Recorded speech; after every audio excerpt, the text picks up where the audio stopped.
Okay, here we go. We're going to do an example of completing the square, and we're going to solve an equation by completing the square. This is our equation, x squared minus 14x minus 10 equals 5. So here's what I do. Now this one's nice. There's no coefficient in front of the x squared, and that's how we like it.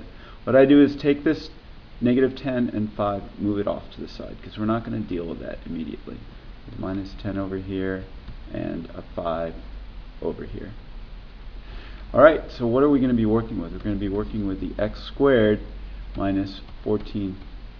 And we call this completing the square, because what we want to do is we want to add a constant onto this and turn it into a perfect square trinomial, or something that when we factor it can turn into something of this form. Here's how we do it.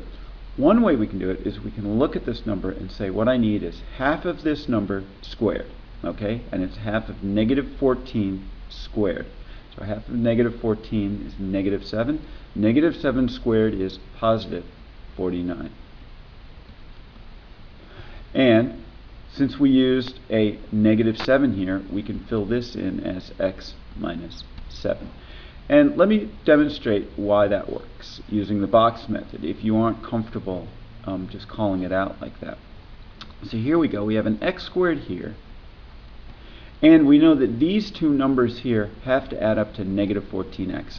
And since we want to get a perfect square, they need to be the same number. It needs to be half of whatever my final value is. So it's going to be half of 14. So I have a 7x, and a negative 7x, and a negative 7x. Alright, those work. And when I multiply them together, because I have my factors out here, right? Minus 7, minus 7. That gets me my 49. So the 49 goes here, and because I have negative 7's here, they go inside my perfect square trinomial. But wait a minute. I just magically added a 49 here, right here. Now I can't just add 49 into an equation without changing the equation. If I'm going to add 49 to the left-hand side of this equation, I'm going to have to add 49 to the right-hand side of the equation. Alright, now it's still an equation that's true, because we were told at the beginning that x squared minus 14x minus 10 equals 5. Okay, if I add 49 to both sides, it's still true. Those two quantities still equal each other. But now I get to write this quantity as x minus 7 quantity squared. The minus 10 is still here, equals 5 plus 49. Now I just go ahead and solve this problem, and you're going to see why it's nice to solve this problem in this form. First thing I'm going to do is I'm going to add 10, add 10. So my x minus 7 quantity squared comes down here. I subtract 10, I'm going to have 5 plus 49, that's 54, plus 10 is 64. Alright, and now why does this work out? Granted, I gave you a nice number here. How do I undo? I'm going to take the square root of both sides.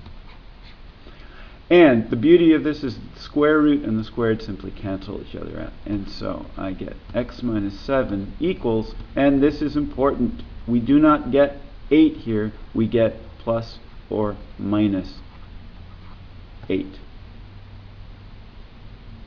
Alright, so now we have two equations. We have x minus 7 equals 8, and x minus 7 equals minus 8. And so I'm just going to add 7, x equals 15, and I'm going to add 7, x equals negative 1. And there we go. These are the roots of my equation, and I got that by completing the square. Remember, if you had tried to take the square root of this, it would have been really difficult, because I don't know how to take the square root of x squared minus 14x minus 10. It's going to be really hard to get the square root of. Now if you're lucky, you might have been able to factor this by bringing the 5 over, but if that's not the case, doing it by completing the square is your best bet. Alright, that's completing the square.